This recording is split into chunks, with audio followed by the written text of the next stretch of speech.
What's up, y'all? So we're about to get into the part two of this Rayful Edmond story. I want to share a few things that many of you may not know and may have never heard. I want you to sit back and just listen to the story. You hear the fireplace in the background. That's all it is. It ain't no gunshots, no BB guns, or nothing like that. But look, Rayful was like the Wicked Witch of DC. During the trial, the jurors had to sit in a bulletproof case. Rayful was also housed in Quantico military base and not in D.C. as they usually house individuals when you are awaiting trial and going back and forth to court. Also, did you know, the Federal Bureau of Prisons used to allow unlimited phone calls. But girl, thanks to Rayful, he changed the trajectory of how the phone system worked and forever changed how we communicated with our families. I say we because I was a prison baby, prison daughter, sister, and wife. The phone calls are now 15 minutes per call. But let's get into this DC hood history. Now, he might not have realized he was playing a dirty game that could have cost him everything. His life, his freedom, child, you name it. This dude was pushing drugs from inside the pen while working with the feds. Like, what kind of double life is that? Back in August of 94, he decided to team up with the government in a secret drug investigation. Next thing you know, Ray sitting in court, testifying as a government witness in not one, but two criminal trials, one in Pennsylvania. In the first trial, his words sent two of his own boys, Freddie Aguilera and Nelson Garcia, straight to life in prison for agreeing to ship that Colombian cocaine to his crew. Then in the second trial, he spent 8 days on the stand, leading to the convictions of two more guys, Michael Jackson and James Marshall. If Rayful wanted his freedom someday, the government was hungry for more. They wanted more blood. Ray got involved in a reverse undercover operation, hunting down DC drug dealers who had been getting cocaine shipped to them back in 92 from the Trujillo Blanco cartel. In August 96, he invited those targets to buy some cocaine from shipment coming into the district. And guess what? That operation scored the feds $190,000 in drug proceeds. And he was doing all this while he was locked up. If I screw up one of these words or one of these names, don't even worry about it. Just keep on listening. By April 97, Judge Thomas Hogan accepted Ray's testimony, which helped resolve disputes about some old drug dealings. His words brought down 8 or more defendants, Rodney Murphy, Jimmy Robinson, and a few others. But the government, they still weren't satisfied. They wanted more. Ray gave the FBI in Philly some information on 2 homicides that happened at USP Lewisburg back in 94. They were ready to put him on the stand for those trials too. And let's not forget, he was willing to talk to Congress about drug trafficking and prison reform. Now, when the government filed a motion to collect on Rayful's cooperation, they broke it down like this. His help was hella substantial, leading to a whole lot of major drug trafficker convictions. Plus, he gave the Bureau of Prisons some insight that could help change their policies on privileges given to maximum security inmates.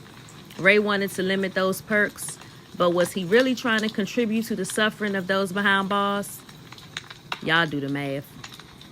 In 2002, Ray was set up to testify for 4 days in the trial of 6 defendants in the United States versus Kevin Gray. Before he got locked up in 89, he was doing drug deals with many of those same defendants. This crew was no joke. Prosecutors said that they were responsible for over 30 homicides in the D.C. area. I don't know how true that is. Ray's testimony helped put all 6 of them away for conspiracy and murder charges. Let's fast forward to 2003. And Ray's back on the stand again to testify. This time testifying in another drug trial in North Carolina. He was even prepped to testify in a second case in D.C., but that one ended with a guilty plea. Thanks to Ray's cooperation, his information was like gold for drug trafficking investigations and led to a ton of arrests. But here's the kicker. Even with all the damage he did to the community, Ray was eventually given a second chance.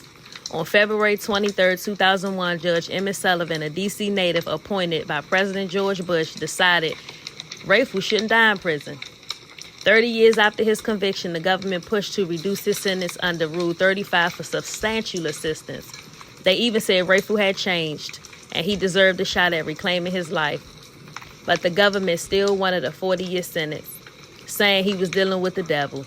Between 85 and 89, Ray led one of the biggest cocaine operations D.C. had ever seen, ranking in millions. He and his crew were ruthless, living large with expensive cars, $1,000 shirts, and gold medallions worth a fortune.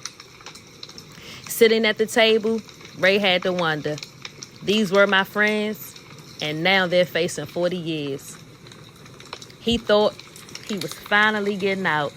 He asked the judge for 15 years, citing his substantial assistance and the need to avoid unfair sentencing. The judge responded, saying, what troubled him was that Rayful was convicted of running the largest cocaine operation in the nation's capital. No matter how bad an offender's crimes are, the judge said, an informant deserves a reward for helping society. He quoted some case from New York to back that up. In the end, Judge Sullivan didn't hand down the 40 years the government wanted. Instead, he cut Ray's sentence to 20 years. Finally, in July 2024, after serving 34 long years, Rayful Edmond found his freedom. He got released to a halfway house in Nashville, but that didn't last. He transferred from Nashville to Miami, and soon enough, the videos popped up of him telling the world he was free, feeling better than ever. On September 17th, Ray took his last breath. Some people thought he'd go down in the streets, but no, he didn't. According to the court documents, Ray died of a heart attack at the age of 60 years old after spending almost 34 years locked up. That's the story of Rayful Edmond, a life of crime, cooperation, and a second chance that didn't last long. Take a look at the clips I posted. I shared a most recent picture that was taken of Rayful by a Christmas tree. I'm going to assume that that picture was taken this year. It looks like he had become a resident of Miami. Thank you for watching. Don't forget to like, subscribe, share, and save it if you want to. Stay tuned for more content.